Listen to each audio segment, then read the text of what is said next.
filsafat politik. Ya, ini hubungannya sama tadi. Kita bagian kecil dari mesin besar. Maka dalam hidup bersama kuncinya harmoni.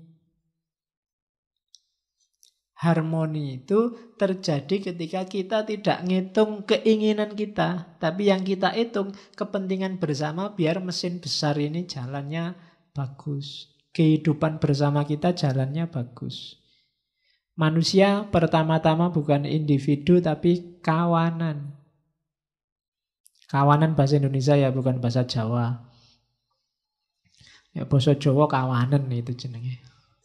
Jadi kawanan itu kita ini pertama-tama makhluk sosial.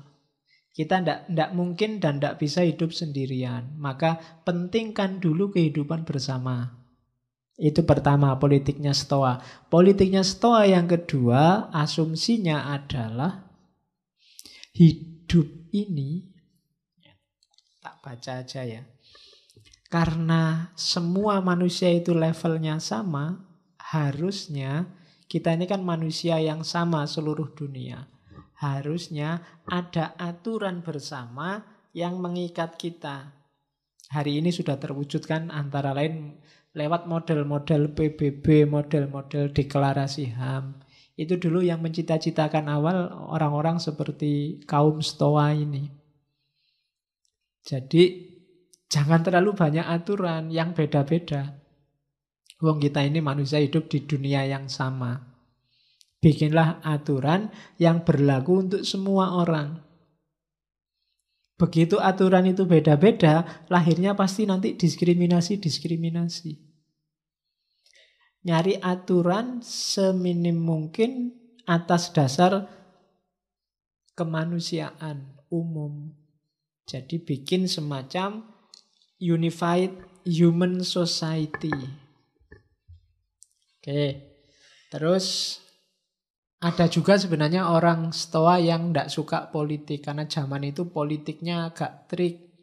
Politiknya agak rusak. Jadi mereka anti hukum bikinan manusia. Yang mereka percaya hukum alam. Bukan hukum Tuhan loh ya. Hukum alam. Alam ini ada hukumnya, yaitu yang kita pedomani. Ya hukum alam kayak tadi, logosnya Tuhan tadi loh. Yang males, ya nanti tidak sukses. Yang rajinlah yang sukses. Yang tekun, nanti sukses. Ini hukum-hukum alam. Yang kita pedomani ini, bukan hukum bikinan. Kalau hukum bikinan, sifatnya parsial dan temporal. Jadi itu filsafat politiknya Stoa. Jadi pertama-tama sadari kita hidup di alam semesta ini semacam organisme. Organisme itu kayak tubuhmu itu loh, organisme. Kalau matanya sakit, semua tubuh ikut merasakan sakit, itu organisme. Kayak mesin, kayak laptop ini. Yang error keyboardnya, semua fungsi yang lain nggak ada artinya. Yang error VGA-nya, ya semua fungsi yang lain juga tidak ada artinya. Yang error layarnya saja sebenarnya, tapi ya semua fungsi yang lain nggak ada gunanya. Itu namanya organisme. Kita hidup bermasyarakat juga begitu.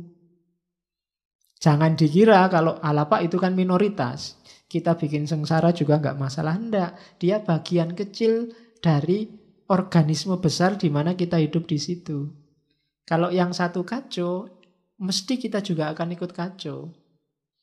Jadi tidak harus karena minoritas, tidak penting itu Pak, enggak.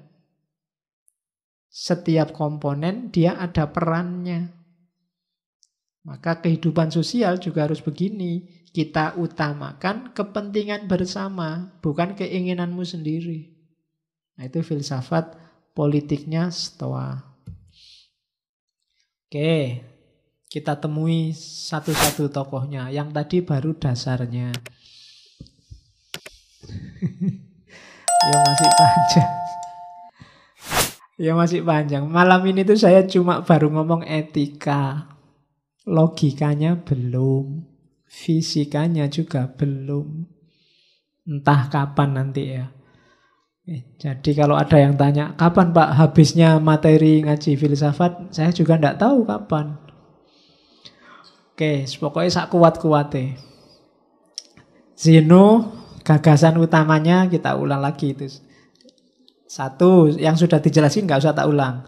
Alam ini tertib, ya ada sunatullah. Yang kedua, kalau ada kekacauan, ini yang belum dijelaskan tadi. Kalau ada kejahatan, itu sebenarnya dalam rangka kebaikan yang lebih sempurna.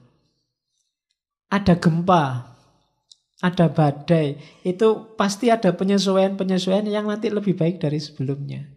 Karena logosnya Tuhan sedang jalan. Adanya korupsi, adanya kerusuhan, adanya itu biasanya nanti melahirkan dampak kebaikan-kebaikan yang lebih sempurna.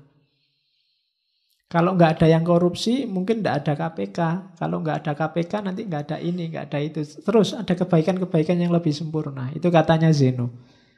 Ada penyakit baru, ilmu pengetahuan juga tambah tentang penyakit baru. Ada proyek baru, dokter juga seneng, ya kan?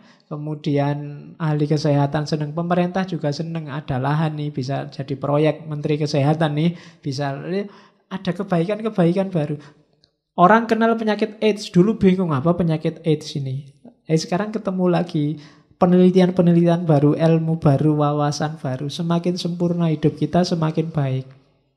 Jadi ketika kejahatan terjadi, itu ke arah kebaikan yang lebih sempurna. Pada akhirnya. Ya meskipun jangan Pak saya mau jahat aja Pak biar lebih bagus lagi. Enggak. Jadi ketika dia benar-benar terjadi berarti memang dirancang oleh sutradaranya. Kayak film itu loh. Kan tidak mungkin film dari awal sampai akhir nggak ada masalah. Bangun pagi tidur lihat TV, bangun pagi tidur. Nah, tidak ada yang lebih baik. Tapi kalau ada konflik-konflik, ada kasus-kasus, orang akan semakin baik, semakin baik. Kayak kamu kan sering mengalami kasus. Tapi begitu kamu ngalami, besoknya kamu semakin berkualitas hidupmu. Semakin baik, semakin baik. Habis diputus pacar kan semakin tangguh mentalmu, semakin ahli dalam, semakin gitu loh. Manfaatnya banyak, ya kan? Jadi enggak, kalau ada chaos, ada kejahatan, itu nanti ujungnya pasti kesempurnaan yang lebih. Terus yang ketiga, ya kalau ini fatalisme tadi, segala sesuatu terjadi sudah ada garisnya.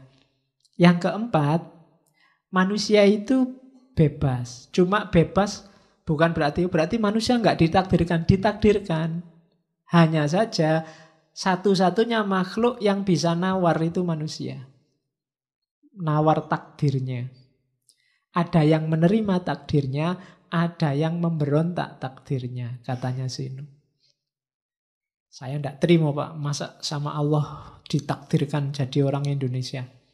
Nah, itu berontak takdirnya. Sama Allah dilahirkan jadi orang kecil. Saya kan kecil beneran. Nah, dua, memberontak sama menerima. Tidak masalah. Memberontak pun nanti kan tinggal dilihat setelah memberontak ngapain.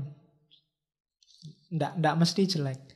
Terus seseorang dapat mencapai kebahagiaan dengan menerima bahwa apapun yang terjadi ya, bukan yang belum terjadi, adalah yang terbaik. Karena kalau yang belum terjadi kamu sebut yang terbaik, nanti kamu nggak ngapa-ngapain. Tapi yang sudah terjadi. Jadi pasti yang terbaik. Kenapa yang terbaik? Ya sudah terjadi, nggak bisa diulang. Kalau kamu menganggap yang terjadi belum yang terbaik, mesti kamu terus kecewa. Kemudian mungkin takut. Kemudian mungkin gelisah. Ada hasilnya chaos lagi. Terimalah segala yang terjadi sebagai yang terbaik. Semester ini IP-ku 1, sekian. Ya itu yang terbaik sudah. Alhamdulillah masih ada bobotnya 1. Harusnya 0 itu nggak pernah masuk. Nah kan itu sudah terbaik. Ya. Oke. Saya sudah umur hampir 30 ini Pak, belum dapat pasangan. Itu yang terbaik. Ya.